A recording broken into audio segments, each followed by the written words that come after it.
Kisah Santo Hubertus. Hubertus lahir sekitar tahun 656 sampai 658 di Toulouse, Perancis.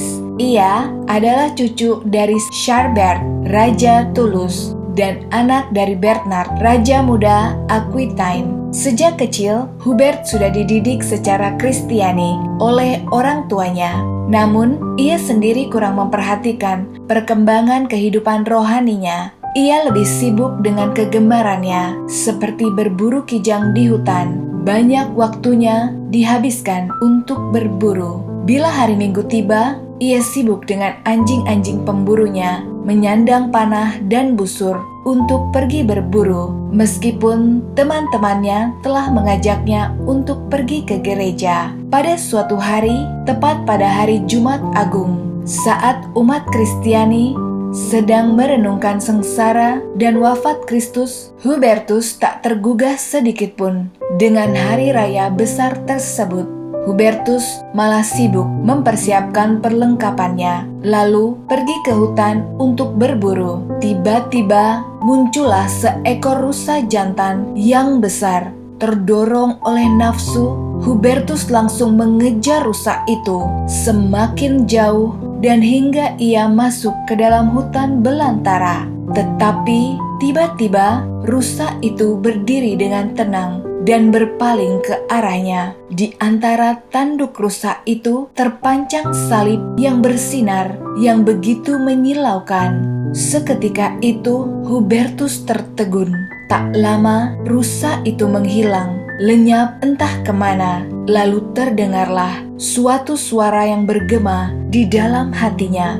Hubertus, mengapa kau mengejar kenikmatan belaka? Waktumu sudah kau sia-siakan dengan hal yang tak berguna. Dan kata-kata itu begitu menyentuh hati Hubertus, sehingga ia mulai mencari Kristus yang tersalib. Kejadian istimewa di dalam hutan tersebut membuat Hubertus bertobat. Ia lalu memusatkan perhatiannya pada kehidupan rohaninya dan menjalankan hidup dengan banyak berdoa dan mati raga. Kemudian, ia menjadi rohaniwan yang melayani uskup Santo Lambertus di Maastricht, Belanda. Setelah melihat cara hidupnya yang saleh, kemudian Uskup Lambertus mentabiskannya, dan Hubertus pun menjadi seorang imam.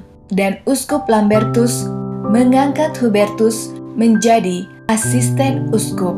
Tak lama kemudian, Uskup Lambertus yang lantang menentang tindakan asusila para pejabat istana dibunuh secara keji. Setelah itu, Hubertuslah yang menggantikannya. Sebagai seorang uskup, Hubertus sangat aktif dalam karyanya. Ia dikenal karena mujizatnya dan telah mempertobatkan banyak orang kafir yang masih menyembah berhala di pegunungan Ardenne.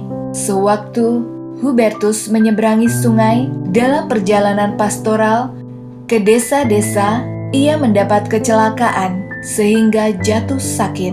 Beberapa bulan kemudian, Uskup Hubertus wafat di Tervuren, dekat Brussel, Belgia, pada tanggal 30 Mei 727. Karena keahliannya yang lain adalah dalam matematika dan pengerjaan logam, maka ia disebut sebagai pelindung para pemburu, matematikawan, ahli kacamata, dan pekerja logam. Jenis anjing pelacak yang dulu sering menemaninya dalam berburu sampai saat ini disebut sebagai Saint Hubert Hound. Hari rayanya adalah 3 November. Nah, siapa yang nama baptisnya Hubertus? Silakan komen di bawah. Kamu merasa wow nggak dengar kisah dari Santo Pelindung kamu? Dan semoga kisah ini juga bisa dapat menginspirasi iman kita semua agar dapat menggunakan hidup dengan lebih berguna. Sampai jumpa lagi bersama saya, Benedikta. Salam sukacita.